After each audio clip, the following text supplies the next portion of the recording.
اعوذ باللہ من الشیطان الرجیم۔ پناہ مانگتا ہوں میں اللہ کی شیطان مردود سے۔ بسم اللہ الرحمن الرحیم۔ اللہ کے نام سے جو بڑا مہربان نہایت رحم فرمانے والا ہے۔ یا ایہا النبی قل لمن فی ایدیکم من الاسراء یعلم اللہ فی قلوبکم خیرا یؤتکم خیرا مما اخذ منکم ویغفر لکم واللہ غفور الرحیم۔ اے نبی صلی اللہ علیہ وسلم، تم لوگوں کے پاس جو قیدی ہیں ان سے کہو کہ اگر اللہ کو تمہارے دلوں میں کچھ خیر معلوم ہوئی تو جو کچھ تم سے لیا گیا ہے وہ اس سے بہتر تمہیں عطا کر دے گا اور تمہیں معاف بھی کر دے گا۔ اللہ تو خوب معاف کرنے والا رحم کرنے والا ہے۔ حاشیہ نمبر 76۔ فدیہ دے کر رہا ہونے والے قیدیوں کو دین حق کی طرف راغب کرنے کے لیے تلقین کرائی گئی کہ اگر اللہ نے ان میں کچھ دینی رجحان دیکھا اور انہیں اسلام کی طرف مائل پایا تو جو کچھ انہوں نے فدیہ میں دیا ہے انہیں اس سے بہتر عطا کر دیا جائے گا، اور سب سے بڑھ کر یہ کہ اللہ ان کے گناہوں کو معاف فرما دے گا، وہ بہت زیادہ معاف کرنے والا اور رحم فرمانے والا ہے۔ دراصل اس طرح رہائی پا کر انہیں اسلام کی حقانیت پر غور کرنے کا موقع ملا تھا کہ انہوں نے غزوہ بدر میں یہ غیر معمولی واقعہ دیکھا کہ ایک قلیل تعداد نے بے سار و سامانی کے باوجود ان کے کئی گنا لشکر کو شکست فاش دی۔ یہ اس بات کا بیان ثبوت تھا کہ یہی دین حق ہے۔ چنانچہ عباس رضی اللہ عنہ اور ان میں سے وسعت قلب کے حامل دیگر لوگوں نے اس موقع کا فائدہ اٹھایا اور اسلام کو دل سے قبول کر لیا۔ پھر بعد کے غزوات میں ان لوگوں کو بطور مال غنیمت بہت کچھ ملا اور نعمت ایمانی کے ساتھ اللہ کی طرف سے مغفرت کا مجدہ جاں فضا بھی سنا دیا گیا۔ وَإِن يُرِيدُوا خِيَانَتَكَ فَقَدْ خَانُوا اللَّهَ مِن قَبْلُ فَأَمْكَنَ مِنْهُمْ وَاللَّهُ عَلِيمٌ حَكِيمٌ۔ یعنی اے نبی صلی اللہ علیہ وسلم، اگر یہ تم سے خیانت کا ارادہ رکھتے ہوں تو اس سے پہلے یہ اللہ سے خیانت کر چکے ہیں، تب ہی تو اللہ نے ان کو مغلوب کر دیا، اور اللہ تو سب کو جاننے والا کمال حکمت والا ہے۔ حاشیہ نمبر 77۔ لیکن ان میں سے متعصب اور تنگ نظر قیدیوں میں ذلت آمیز شکست اور قید و بند کی رسوائی پر جذبہ عناد و انتقام ابھرنے کا بھی اندیشہ تھا، لہذا اہل ایمان کو تسلی دی گئی کہ اگر یہ قیدی رہا ہونے کے بعد پھر عہد کی خلاف ورزی کر کے خیانت کے مرتکب ہوئے اور مخالفین کے ساتھ مل کر جنگ کرنے آئے تو کوئی تشویش کی بات نہیں۔ انہوں نے پہلے بھی حق کی مخالفت کر کے اللہ سے خیانت کی، جس کے سزا شکست اور قید و بند کی صورت میں انہیں مل چکی، اور اب اگر یہ پھر وہی طرز عمل اختیار کریں گے تو ان کو اس کا خمیازہ بھگتنا پڑے گا۔ معرکہ حق و باطل میں اللہ کی مدد و نصرت تو مومنوں ہی کے ساتھ ہوتی ہے، اور وہ بلا شبہ حکیم و دانائی کل ہے۔ ان الذين آمنوا وهاجروا وجاهدوا بأموالهم وأنفسهم في سبيل الله والذين آووا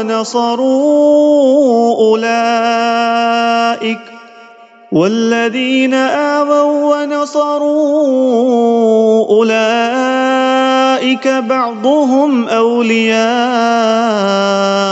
بعض والذين آمنوا ولم يهاجروا ما لكم من ولايتهم من شيء حتى يهاجروا وإن استنصروكم في الدين فعليكم النصر إلا على قوم بينكم وبينهم ميثاق واللہ بما تعملون بصیر۔ بے شک جو لوگ ایمان لائے اور انہوں نے ہجرت کی اور اللہ کی راہ میں اپنے مالوں اور جانوں سے جہاد کیا، اور جن لوگوں نے ان کو پناہ دی اور ان کی مدد کی، یہی لوگ در حقیقت ایک دوسرے کے رفیق ہیں، اور جو ایمان لائے مگر ہجرت نہ کر پائے تو ان سے تمہاری کسی طرح کی رفاقت نہیں جب تک وہ ہجرت نہ کر لیں۔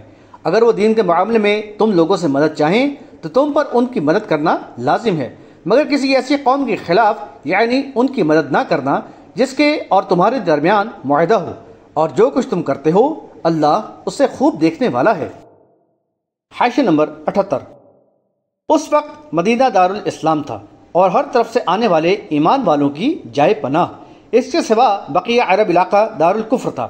اس لحاظ سے یہاں اہل ایمان کے دو گروہوں کا ذکر کیا گیا ہے۔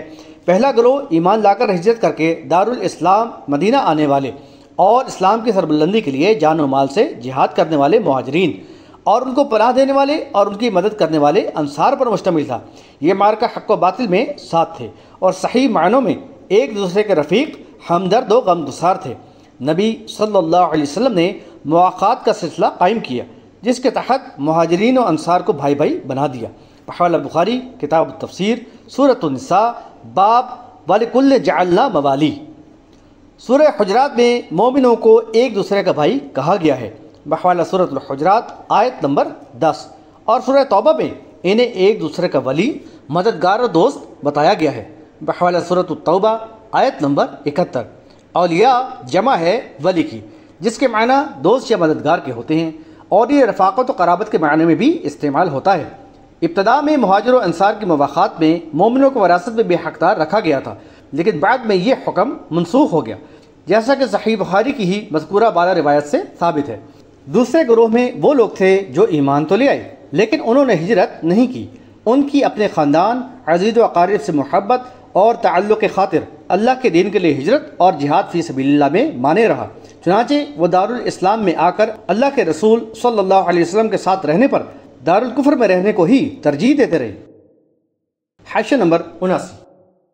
دارالکفر میں رہائش پذیر یہ دوسرے گروہ کے لوگ مطلوبہ معیار پر پورے نہیں اترتے تھے، چنانچہ ان کے بارے میں حکم دیا گیا کہ ان کا دارالاسلام میں مومنوں کے ساتھ ولایت اور رفاقت کا کوئی تعلق نہیں ہوگا، اور اس حکم کے مطابق دارالکفر کے مومن دارالاسلام کے مومن کے رشتہ دار کے وارث نہیں ہوں گے، اور نہ دارالاسلام کے مومن دارالکفر کے مومن کے رشتہ داروں کے وارث ہوں گے، جب تک کہ وہ کافر قوم سے علیحدگی اختیار کر کے اور ہجرت کر کے دارالاسلام میں مومنوں سے نہیں آ ملتے۔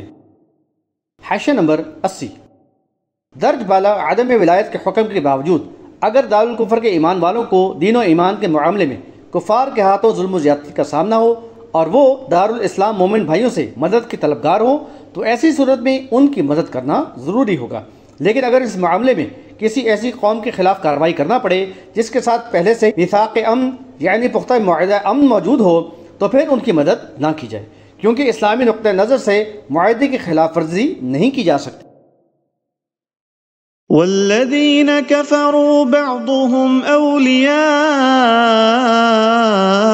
بعض إلا تفعلوه تكن فتنة في الأرض وفساد كبير۔ کفر کرنے والے ایک دوسرے کے دوست ہیں، تو یعنی اے مومنو اب اگر تم یعنی مومنوں کی مدد کا یہ فریضہ سر انجام نہ دو گے تو زمین میں فتنہ اٹھے گا اور بہت زیادہ فساد برپا ہوگا۔ حاشیہ نمبر 81۔ کافر تو ایک دوسرے کے رفیق و مددگار ہوتے ہی ہیں، اور بالخصوص اہل ایمان کی مخالفت میں تو وہ متحد ہو کر پوری طرح سرگرم ہو جاتے ہیں۔ جہاں کہیں انہیں موقع ملے وہ سازشوں اور پروپیگنڈوں سے تجاوز کر کے ایمان والوں کو جور و ستم کا نشانہ بنانے لگتے ہیں۔ اس لیے دارالاسلام میں رہائش پذیر اہل ایمان پر مظلوم بھائیوں کی مدد کرنا لازم قرار دیا گیا، اور بطور تنبیہ بتا دیا گیا کہ اگر دارالاسلام کے مومنوں کی طرف سے اس معاملے میں سستی یا لاپرواہی ہوگی یا دارالکفر کے مومن ہجرت کرنے میں غفلت کریں گے تو اس کے نتیجے میں شدید فتنہ و فساد ہوگا۔ مومنوں پر باطل پرستوں کی مشق ستم شدت اختیار کرے گی، اور کمزور مظلوم مسلمانوں کے نہ صرف جان و مال بلکہ ایمان کو بھی خطرہ لاحق ہو جائے گا۔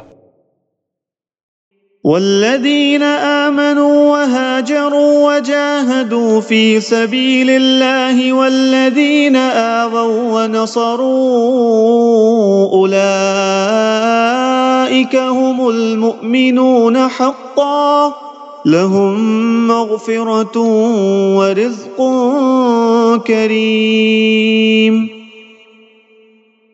اور جو ایمان لائے انہوں نے ہجرت کی اور اللہ کی راہ میں جہاد کیا، اور جن لوگوں نے ان کو پناہ دی اور ان کی مدد کی تو وہی لوگ سچے مومن ہیں، ان کے لیے بخشش اور باعزت رزق ہے۔ حاشیہ نمبر 82۔ اوپر ایمان لا کر ہجرت کرنے والے اور جان و مال سے اللہ کی راہ میں جہاد کرنے والے مہاجرین و انصار کی رفاقت اور ایمانی اخوت کا تذکرہ کیا گیا تھا، اور اس آیت میں ان کی فضیلت کے لحاظ سے دوبارہ ذکر کر کے فرمایا کہ وہی سچے مومن ہیں۔ انہوں نے آمنو بربکم کی پکار پر اس وقت آمنا کہا جب یہ پکار اجنبی تھی، چنانچہ یہ اپنوں میں ہی اجنبی بن گئے، پھر ستائے گئے، جور و ستم کا نشانہ بنے، اور بالآخر گھر بار چھوڑ دینے کی نوبت آئی تو یہ ہجرت کر کے مدینے آ گئے۔ یہ بلا شبہ سچے مومن ہیں۔ اس کے بعد سچا ایمان انصار کا ہے، جنہوں نے ان کی پذیرائی کی اور مہمان نوازی کا ایسا حق ادا کیا جو اپنی مثال آپ ہے۔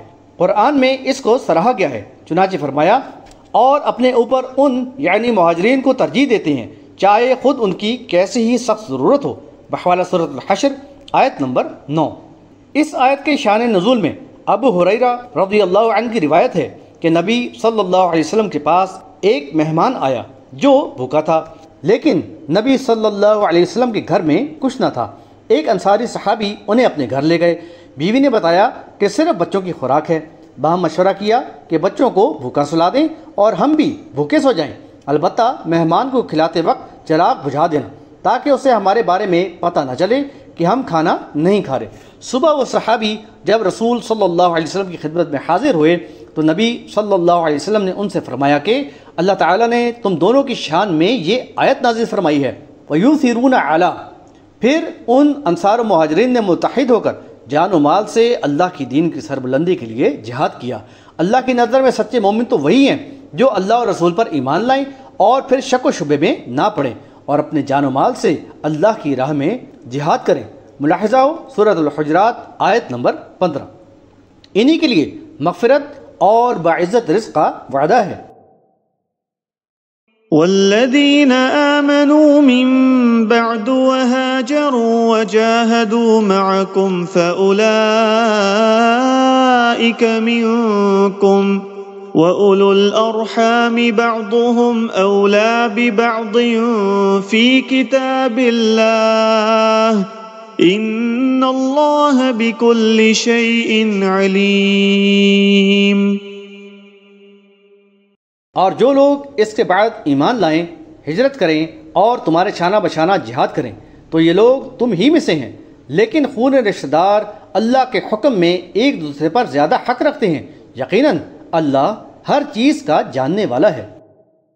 حاشیہ نمبر 83۔ اب یہاں ان لوگوں کا ذکر کیا گیا ہے جنہوں نے بعد میں ایمان لا کر ہجرت کی اور اپنے پیش روؤں یعنی پہلے گروہ کے ساتھ مل کر جہاد کیا۔ ان کے بارے میں فرمایا کہ یہ انہی میں سے ہیں، ان کے رفیق ہیں۔ پہلے گروہ یعنی دور اول کے مہاجر و انصار کو السابقون الاولون کہا گیا، اور بعد میں آنے والے اور اخلاص کے ساتھ احسن طریقے سے ان کی پیروی کرنے والے جو ان کے ولی و رفیق ہیں، ان دونوں گروہوں کو خوشخبری دی گئی کہ اللہ ان سے راضی رہا اور ان سے جنتوں کا وعدہ کیا گیا۔ بحوالہ سورۃ التوبہ آیت نمبر 100۔ حاشیہ نمبر 84۔ اس سے قبل آیت 72 میں مہاجرین و انصار کی باہمی ولایت یعنی اور وراثت کا جو اعلان کیا گیا تھا وہ مواخات کے تحت عارضی تھا، چنانچہ اس آیت میں اس حکم میں ترمیم کر دی گئی۔ اس کی وضاحت کرتے ہوئے فرمایا کہ مہاجرین و انصار بشمول ان لوگوں کے جنہوں نے ایمان لا کر بعد میں ہجرت کی اور سابقون کے ساتھ مل کر جہاد کیا، وہ آپس میں رفیق تو ہیں، لیکن اللہ کے حکم وراثت میں خونی رشتوں ہی کا حق ہے، اور ان میں سے بھی بعض سے زیادہ حقدار ہیں۔ تاہم واضح رہے کہ رشتہ داروں کی اولیت و فوقیت ایمان سے مشروط ہے۔ ایمان خالص سے خالی سگا بیٹا بھی ایک مومن باپ کا وارث نہیں بن سکتا، چنانچہ صحیح بخاری کتاب الفرائض میں صراحت ہے کہ مسلم کافر کا وارث نہیں ہو سکتا اور کافر مسلم کا وارث نہیں ہو سکتا۔ ایک دوسری روایت میں ہے کہ ابو طالب کے مرنے پر اس کے بیٹے علی اور جعفر رضی اللہ عنہما اس کے وارث نہیں بنے، بلکہ اس کے کافر بیٹے طالب اور عقیل وارث ہوئے۔ بحوالہ بخاری کتاب الحج باب توریث دور مکہ و بیعہا و شرائعہا۔